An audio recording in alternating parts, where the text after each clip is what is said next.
I'm Haley, 28, and I'm standing in my microscopic New York apartment, wondering why my own family thinks I'm a failure. My mother just hung up on me after I declined to loan my sister money for another shopping spree. Apparently saying I can't afford it makes me selfish. Funny how that works when you're the one actually living within your means. Where are you watching from today?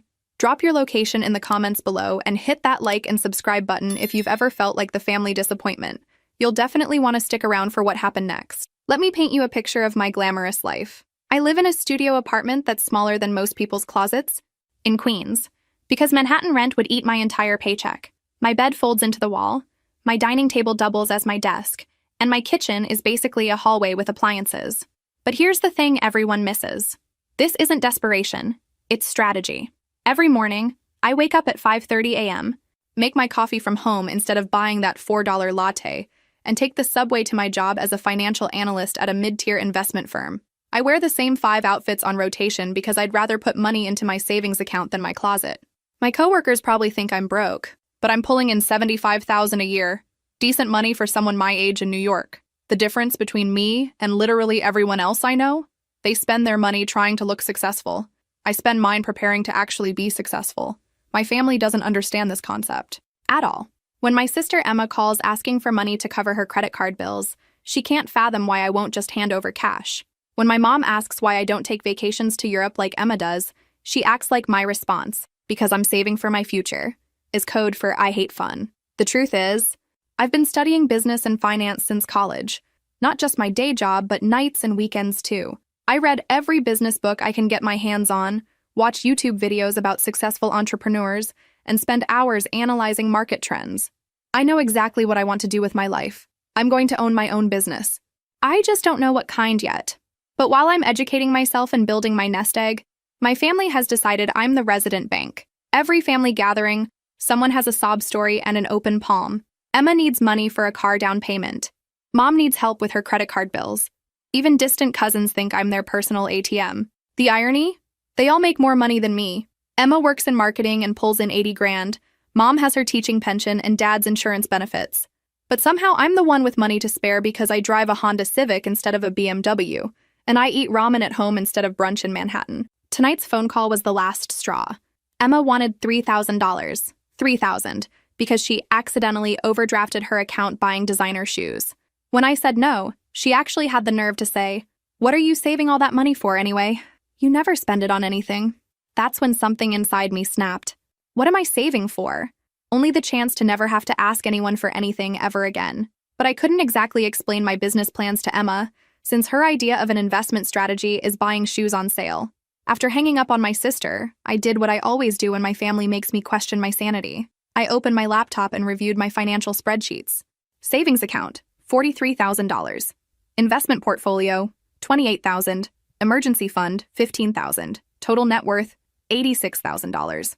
Not bad for someone who supposedly can't afford to help out family, right? But here's what Emma doesn't know, and what my parents definitely don't know. I've been meeting with business brokers for the past 6 months. I'm actively looking for the right opportunity to buy an existing business rather than starting from scratch. My background in finance gives me a huge advantage when evaluating business opportunities. I can read profit and loss statements like other people read magazines.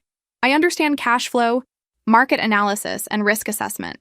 I've turned down 12 potential purchases because the numbers didn't work or the market was oversaturated. I'm not just randomly saving money hoping something good will happen. I have a plan, a real one, with spreadsheets and timelines and contingency funds. But explaining this to my family feels impossible because they've already decided I'm the practical one who doesn't take risks. My phone buzzes with a text from Mom. "Emma is really hurt by your selfishness. Family should come first." I stare at that message for a full 5 minutes. Family should come first. Coming from the woman who spent my entire childhood comparing me to Emma and finding me lacking. The woman who still introduces me as my responsible daughter, while Emma gets to be my creative daughter. Responsible. That's their code word for boring. For the daughter who doesn't need encouragement or support or celebration because she'll figure it out on her own. The daughter who gets practical gifts for Christmas while Emma gets jewelry and vacations. I type back, maybe Emma should learn to manage her money better instead of expecting bailouts. Mom's response comes immediately. You don't understand how hard it is for creative people to handle finances. And there it is. The fundamental difference in how my family sees Emma versus how they see me. Emma's financial disasters are just proof that she's too artistic and free-spirited to handle mundane things like budgets. My financial responsibility is just proof that I'm naturally good at boring stuff and don't need emotional support. I close my laptop and walk to my tiny kitchen to make dinner.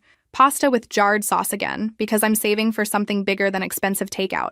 While I wait for the water to boil, I check my email.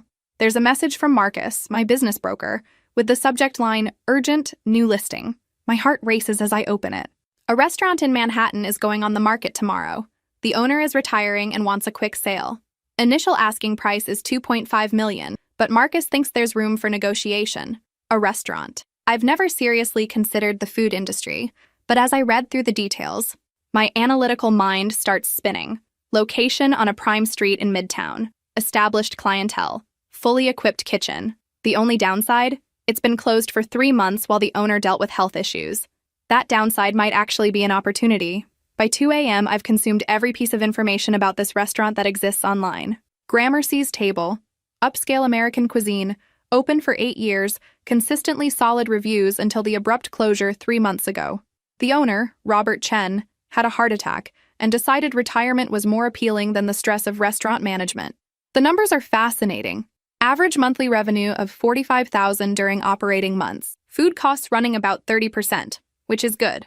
Rent is $8,000 monthly, which hurts but isn't terrible for the location. The real gold mine is the existing infrastructure. A fully equipped commercial kitchen that would cost $200,000 to build from scratch. But here's where my finance background really pays off. I can see what others might miss.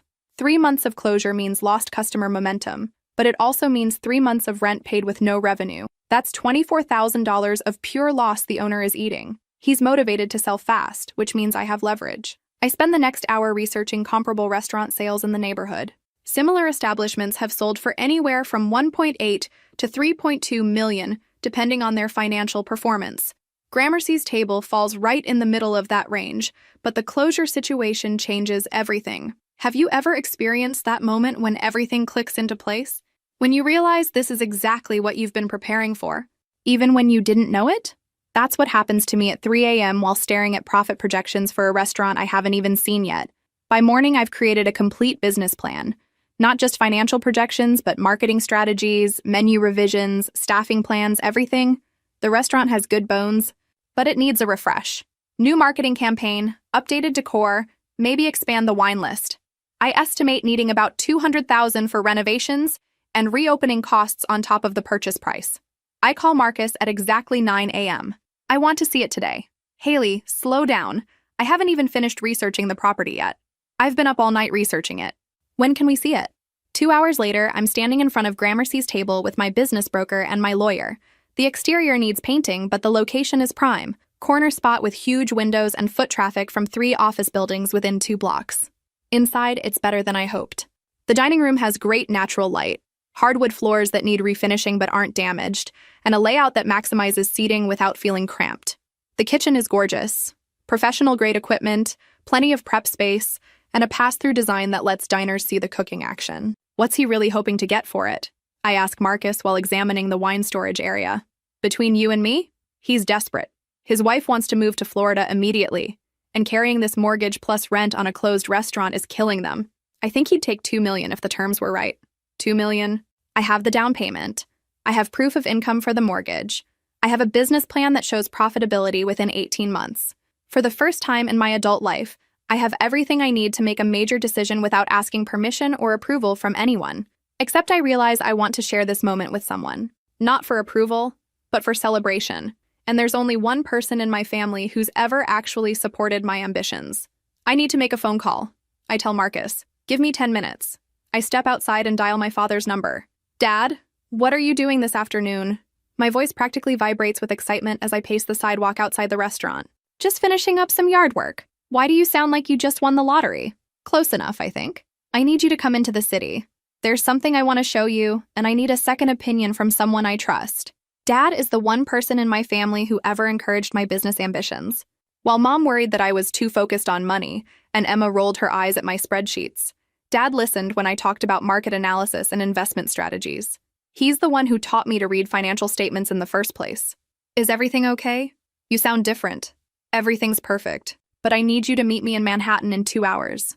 Can you do that? Haley, you're scaring me. What's going on? I take a deep breath. Dad, I think I found it. The business opportunity I've been waiting for. But it's big, and I need someone who understands numbers to tell me I'm not crazy. 2 hours later, Dad emerges from the subway looking concerned and curious. He's dressed in his weekend clothes, khakis and a polo shirt, but he brought his reading glasses, which means he's taking this seriously. Okay, sweetheart, show me what's got you so excited. I lead him to Gramercy's table, pulling out my folder of research as we walk. Remember how I've been saving money to buy a business? This is it. A restaurant that's been closed for 3 months because the owner had health issues. Dad stops walking. A restaurant? Haley? The failure rate for restaurants is astronomical. 80% fail within 5 years.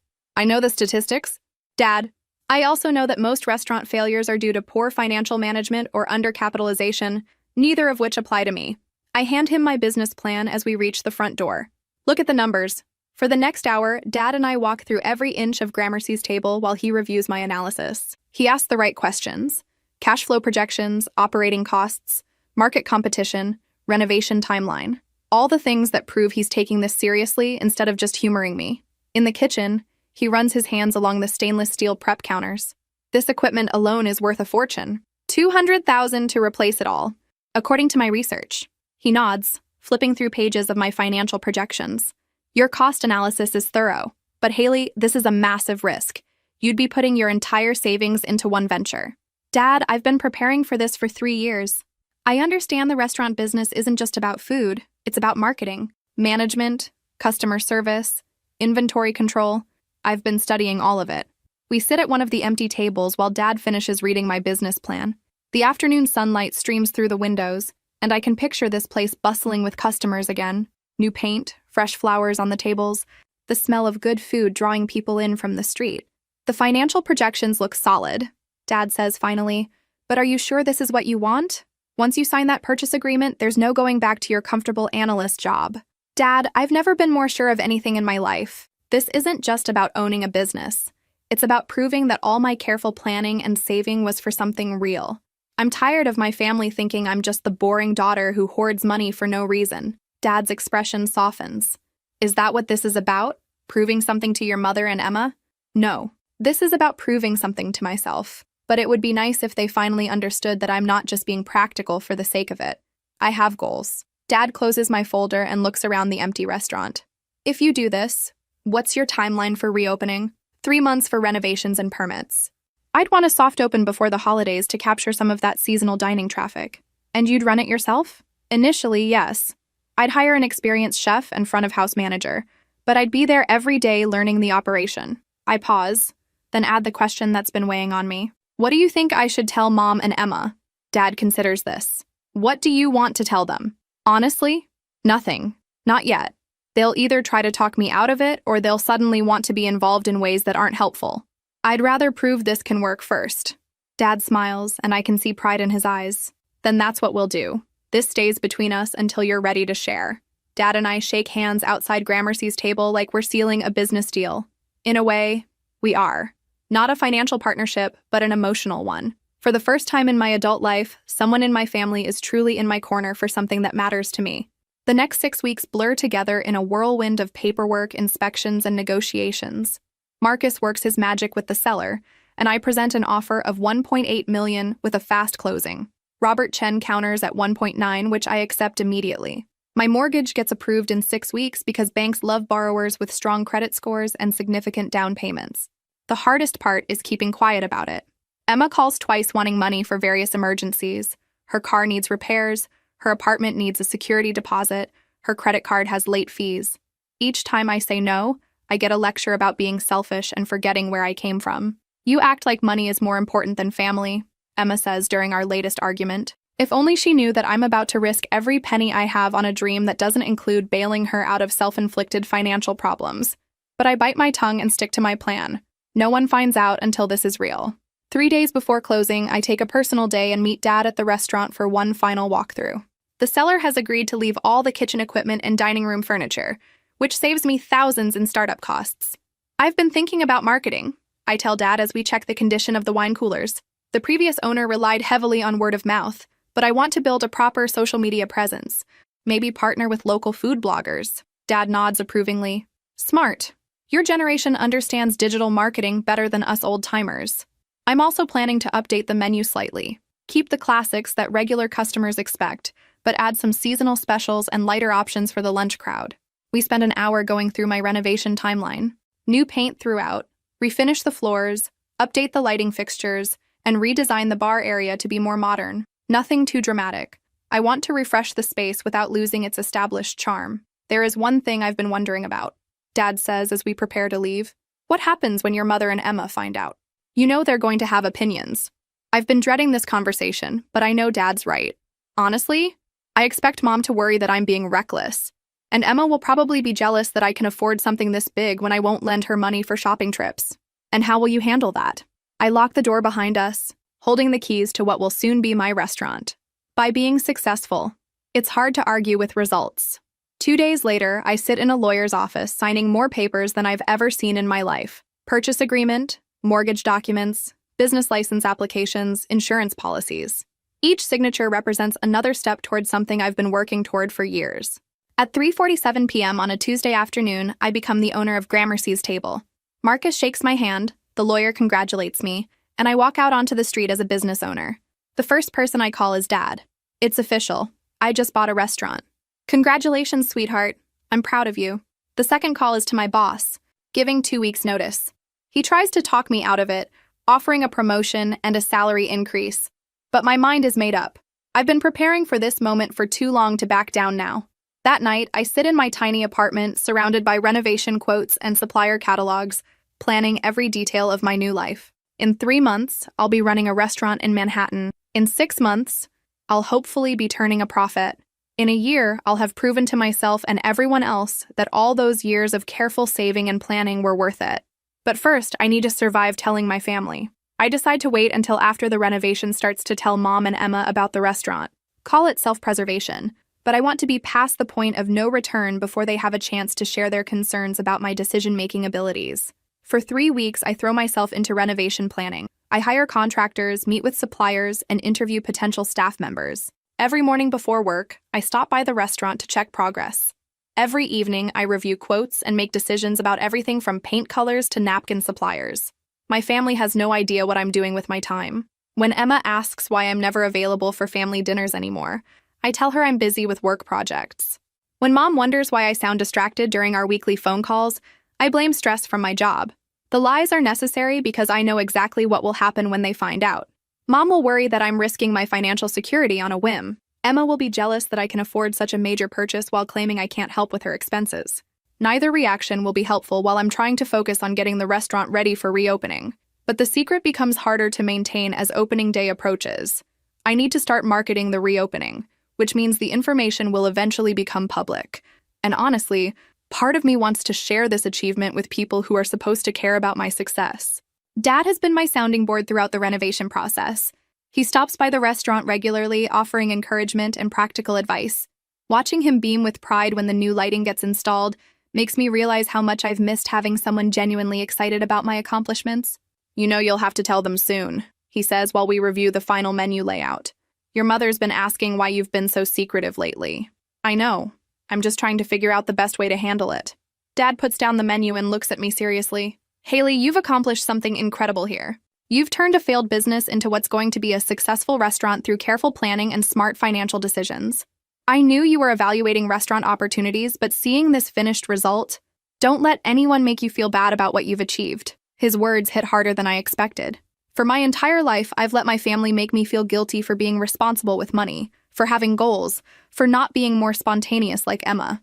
But Dad's right. I've accomplished something incredible, and I deserve to feel proud of it.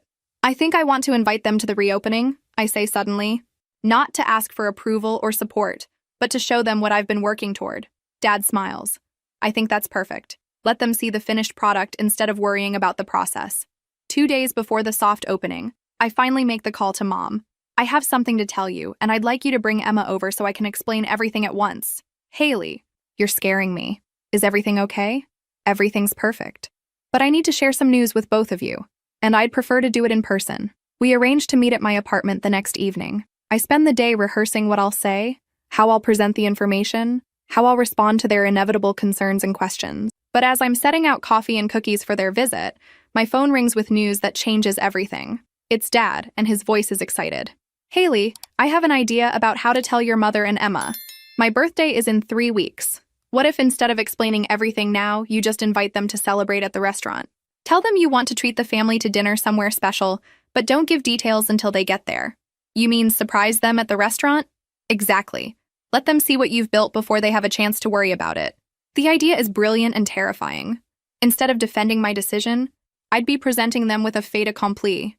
Instead of asking for understanding, I'd be sharing success. But what if they're angry that I kept this from them? Then they'll be angry, but they'll also be impressed. And maybe for once they'll realize that you know what you're doing. After we hang up, I sit in my tiny apartment one last time as just Haley the financial analyst. Tomorrow I'll be Haley the restaurant owner, whether my family approves or not. The only question left is whether they'll be proud of me or resentful of my success. But honestly, for the first time in my life, I'm more curious about the answer than afraid of it. The next evening, I'm pacing my apartment like a caged animal, waiting for Mom and Emma to arrive.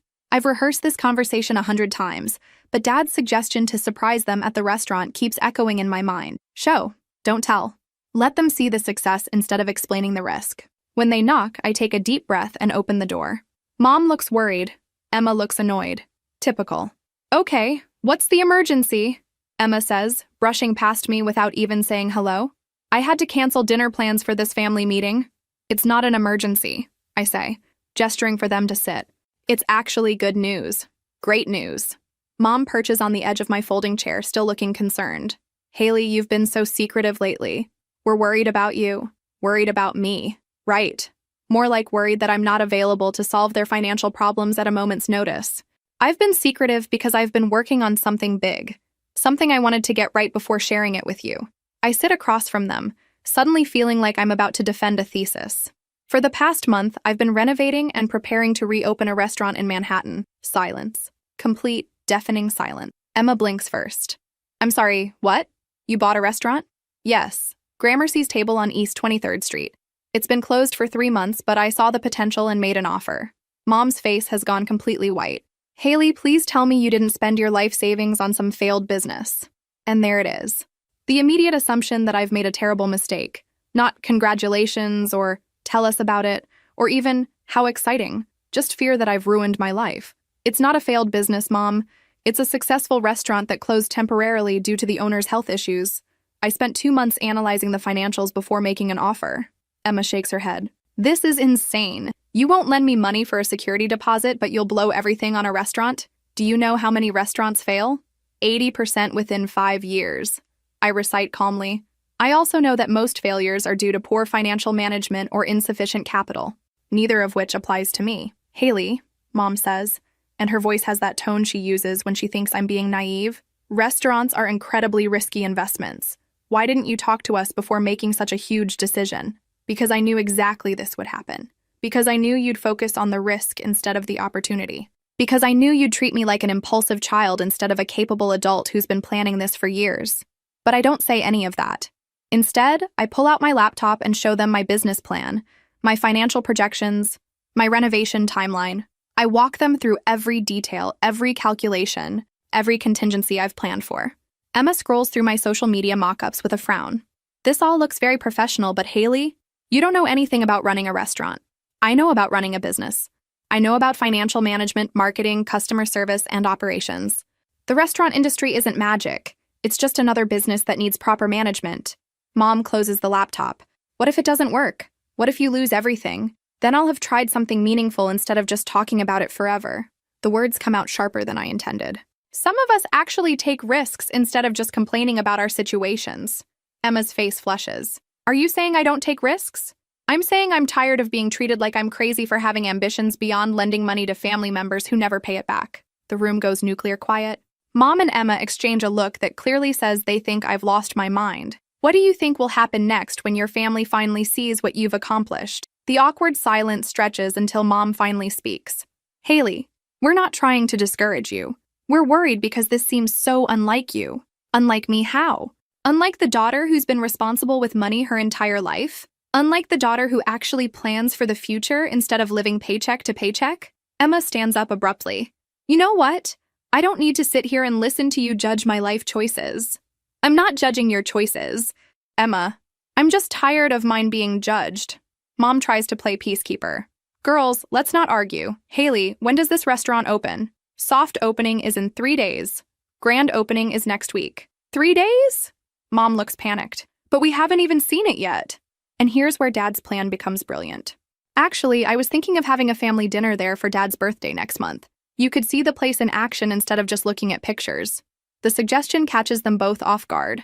Mom's concern shifts to curiosity, and Emma's jealousy starts mixing with genuine interest. Dad knows about this? Emma asks. Dad helped me evaluate the business plan. He's been incredibly supportive. I can see Emma processing this information. In our family dynamics, Dad's approval carries weight.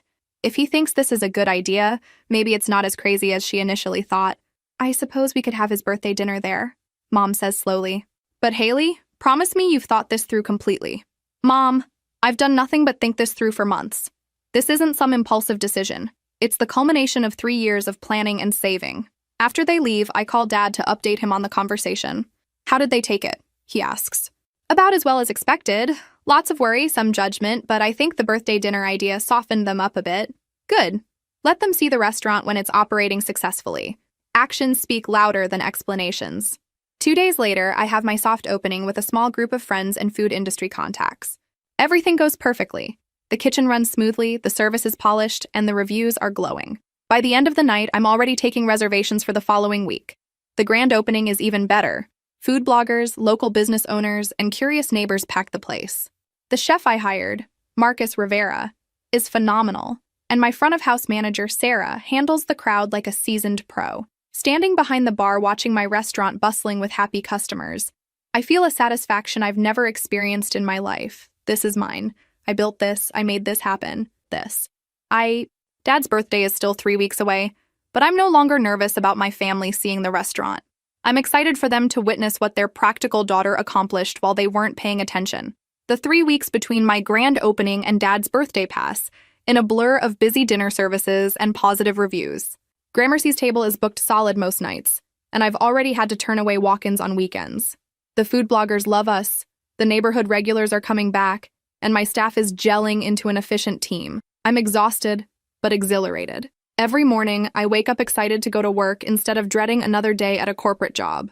Every evening, I fall asleep proud of what I've accomplished instead of planning someone else's financial success.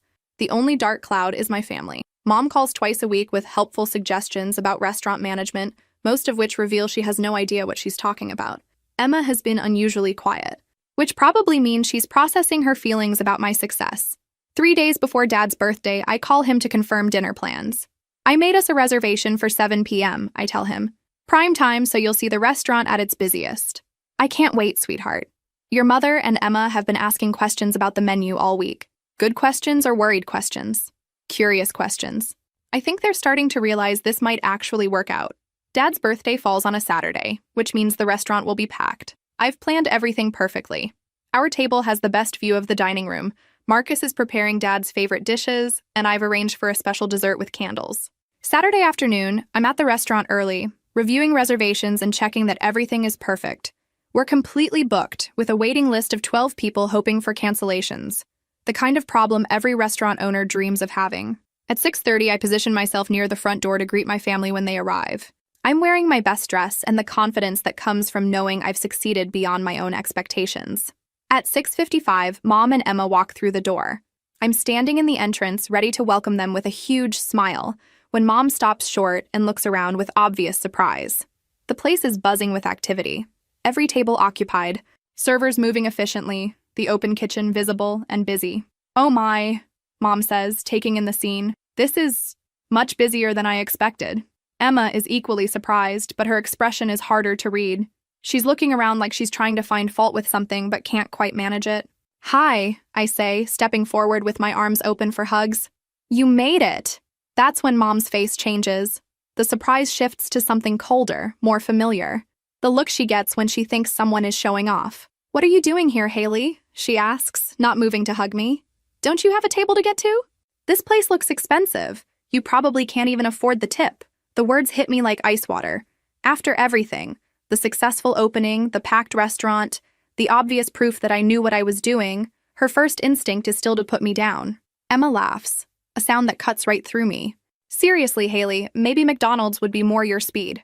I stand there, frozen, feeling my heart sink into my stomach. In front of my own restaurant, in front of my customers, my own mother and sister are humiliating me like I'm still the broke little sister who can't afford nice things. For a moment, I can't breathe. I'm 28 years old, standing in front of the successful business I built from scratch, and my mother just told me I can't afford to eat here. My sister just suggested I belong at McDonald's instead. The hostess looks confused. A couple waiting for their table is staring. My entire professional world is about to collide with my family's toxic dynamics, and I'm paralyzed by the familiar shame they've been making me feel my whole life. But then Dad appears in the doorway, right on time, looking handsome in his best suit and carrying a small gift bag. "There's my birthday girl," he says, wrapping me in a warm hug before I can even process what's happening. The moment breaks. I hug him back, breathing in his familiar cologne and letting his presence steady me. Dad has always been my anchor in family storms. "Happy birthday, Dad," I manage, my voice only slightly shaky. He pulls back and looks around the restaurant with genuine wonder. "Haley, this place is incredible. Look at this crowd." Mom and Emma are watching this exchange with growing confusion. Dad's obvious pride and familiarity with the situation doesn't match their assumption that I'm somehow crashing a party I can't afford. "How did you get us a table here?" Emma asks. "This place looks like it's booked solid." I find my voice again. "Follow me. I'll show you to your seats." I lead them through the dining room, past tables full of happy customers, past the open kitchen where Marcus and his team are working their magic, to the best table in the house, the corner spot with perfect ambiance and a view of the entire restaurant. "This is beautiful," Mom says, settling into her chair and looking around with new appreciation. "The atmosphere is lovely." Dad beams at me. "Your mother and Emma have no idea what they're in for tonight." Emma picks up the menu and I watch her eyebrows rise as she reads the descriptions. These dishes sound amazing, and the prices aren't as high as I expected for this quality. For the first time since they arrived, I start to relax. Maybe the restaurant will speak for itself. Maybe they'll see what I've accomplished instead of focusing on what they think I can't do. The server approaches, Sarah, my front-of-house manager, and I can see the exact moment when she recognizes me. "Good evening, Mr. Thompson," she says to Dad with a professional smile. "Happy birthday. We have a very special evening planned for you." Then she turns to me. "Haley, everything looks perfect for the celebration. Marcus wants to know if you'd like him to start with the appetizer course in about 10 minutes. The words hang in the air like a bomb waiting to explode. Sarah just called me by my first name. She just asked about Marcus's timing. She just made it obvious that I'm not just another customer. Mom's fork stops halfway to her mouth. Emma's head snaps up from the menu. Dad grins like he's been waiting for this moment all evening. "That sounds perfect." "Sarah," I say calmly, "please tell Marcus we're ready whenever he is." Sarah nods and walks away, leaving us in a silence so thick you could cut it with one of Marcus's perfectly sharpened knives. Emma speaks first. "Why did she call you Haley? And who is Marcus?" I take a deep breath. This is the moment I've been preparing for, dreading and anticipating for weeks. "Marcus is my head chef," I say simply, "and Sarah is my front-of-house manager." "You're... what?" Mom's voice is barely a whisper. "Mom, Emma, I'd like to officially welcome you to Gramercy's table, my restaurant." The silence that follows my announcement is deafening. I can actually hear the conversation at the table next to us, the clink of glasses from the bar, the sizzle from the kitchen, but my family might as well be frozen in time. Emma's mouth is literally hanging open. Mom looks like she's trying to solve a complex math problem in her head. Dad is trying not to smile too widely, but his eyes are sparkling with pride.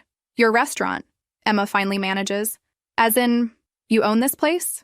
"I own this place. I bought it 6 weeks ago, spent a month renovating it, hired the staff, designed the menu with Marcus, and reopened it 2 weeks ago." Mom is looking around the dining room with new eyes. The bustling service, the happy customers, the professional operation. "But where did you get the money for something like this?" And there it is, the question I've been expecting. Because in their minds, I'm the daughter who can't afford to help with Emma's car payment, so how could I possibly afford to buy a restaurant? "I saved it, Mom. Remember all those years when you thought I was being cheap and boring? I was actually building a business fund." Emma shakes her head. "This doesn't make sense. Dad, did you help her buy this place? Because if you did, I think it's pretty unfair that—" "Emma, stop." Dad's voice is firm but gentle. "I didn't give Haley a penny. She did this entirely on her own." I can see the wheels turning in Emma's head. If Dad didn't help, if I really did this myself, Then what does that say about all the times she's asked me for money and I said I couldn't afford it? So when I needed help with my security deposit, Emma starts. You needed help because you spent your security deposit money on a vacation. I finish. I said I couldn't afford to help because I was saving every dollar for this. The hurt on Emma's face is real, but it's mixed with something else. Jealousy. The realization that while she was living paycheck to paycheck and asking family for bailouts, I was quietly building something significant. Mom reaches across the table and touches my hand. Haley, I owe you an apology. When we arrived tonight and I said those things about you not being able to afford this place, you said them because you've always seen me as the daughter who can't have nice things, I interrupt. The practical one who doesn't need encouragement or celebration because she'll figure it out on her own. That's not, Mom, it is. And that's okay, because I did figure it out on my own, but it would have been nice to have my family's support instead of their doubt. Marcus appears at our table carrying a beautiful plate of appetizers. Good evening, everyone. I'm Marcus, the head chef. Haley has told me so much about her family. I wanted to personally welcome you to our restaurant. He sets down the plate with a flourish. These are our signature lamb meatballs with pomegranate glaze. They're on the house tonight to celebrate Mr. Thompson's birthday. After Marcus leaves, Emma picks up a meatball and takes a bite. Her eyes widen. Oh my God, this is incredible. Marcus trained at Le Bernardin, I explain. It took me 3 weeks to convince him to leave his previous job. We eat in relative quiet for a few minutes, but I can feel the tension building. Emma keeps looking around the restaurant, and I can see her calculating the number of tables, the prices on the menu, the obvious success of the operation. Finally, she puts down her fork. I need to ask you something, and I want an honest answer. Okay. All those times I asked you for money, all those times you said you couldn't afford to help, were you lying? The question hangs between us like a challenge. I could soften it, make it easier for her to accept. But Dad's words echo in my mind. You've accomplished something incredible. Don't let anyone make you feel bad about that. I wasn't lying about not being able to afford it, I say carefully. I was choosing not to afford it. There's a difference. What's the difference? The difference is that I could have given you money for car repairs and vacations and shopping trips. But if I had, I wouldn't have been able to buy this restaurant. I chose my future over your immediate wants. Emma's face crumples. So you just let me struggle while you had money sitting in the bank? And there it is. The accusation I've been dreading. The suggestion that my success somehow makes me responsible for her problems. Emma, you weren't struggling. You were making poor financial choices and expecting me to fix them. There's a difference between helping family in a crisis and enabling bad habits. She stands up abruptly. I can't believe you. All this time, you've been judging me, thinking you're better than me because you save money instead of living your life. I don't think I'm better than you, but I do think I made better choices. Emma storms off to the bathroom, leaving Mom, Dad, and me at the table in uncomfortable silence. Around us, the restaurant continues its evening service. Couples celebrating anniversaries, friends catching up over wine, business dinners, and family gatherings. Normal people having normal conversations while my family implodes at table 12. I should go talk to her, Mom says, starting to rise.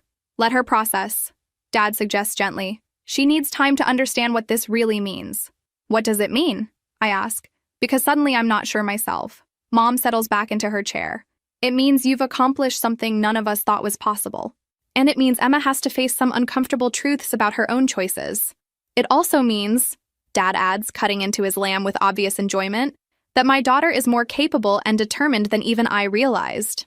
When Emma returns from the bathroom, her eyes are red, but her expression is calmer. She sits down and looks directly at me.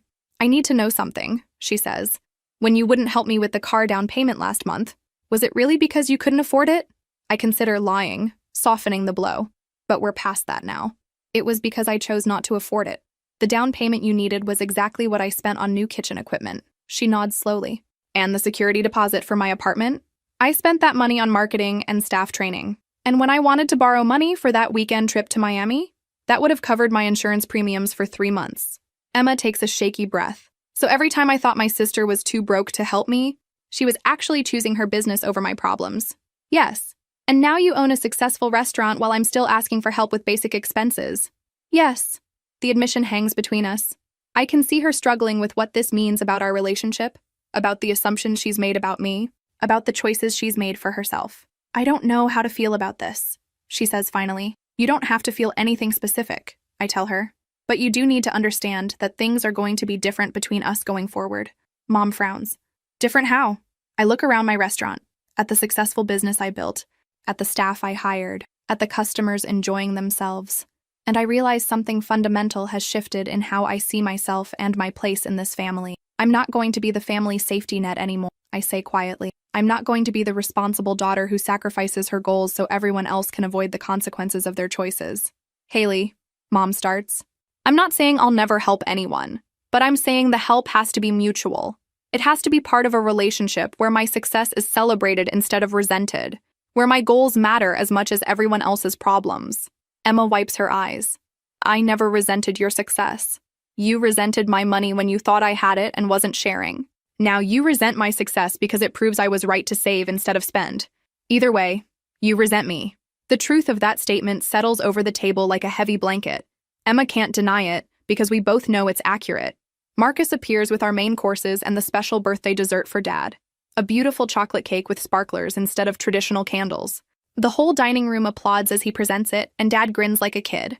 Make a wish, Dad, I say. He closes his eyes, pauses for a moment, then blows out the sparklers. When he opens his eyes, he's looking directly at me. I wished for my daughter to be as happy as she deserves to be, he says. After dinner, as we're saying goodbye outside the restaurant, Dad pulls me aside while Mom and Emma get their car from the valet. I'm proud of you, he says simply. Not just for the restaurant, but for how you handled tonight. It wasn't easy. The best things never are. He hugs me tightly. Your grandfather would have loved this place. He always said success isn't about what you achieve, it's about who you become in the process of achieving it. As I watch my family drive away, I realize Dad is right. The restaurant is just the external proof of something internal. I've become someone who doesn't apologize for being capable, someone who doesn't shrink to make others comfortable, someone who builds instead of just dreaming. 6 months later, Gramercy's table has a 3-week waiting list and 5-star reviews across every platform. Emma and I text occasionally, but we've found a comfortable distance that works for both of us. Mom still worries that I'm working too hard, but she does it with pride now instead of judgment. And Dad? Dad brings clients and friends to the restaurant at least twice a month, always introducing me as my daughter, the successful entrepreneur. Every time I remember that little girl who just wanted someone to be proud of her accomplishments. Now I'm proud of them myself. Turns out, that was the most important approval of all. If this story resonated with you, make sure to like and subscribe for more stories about family, success, and learning to value yourself enough to build the life you deserve.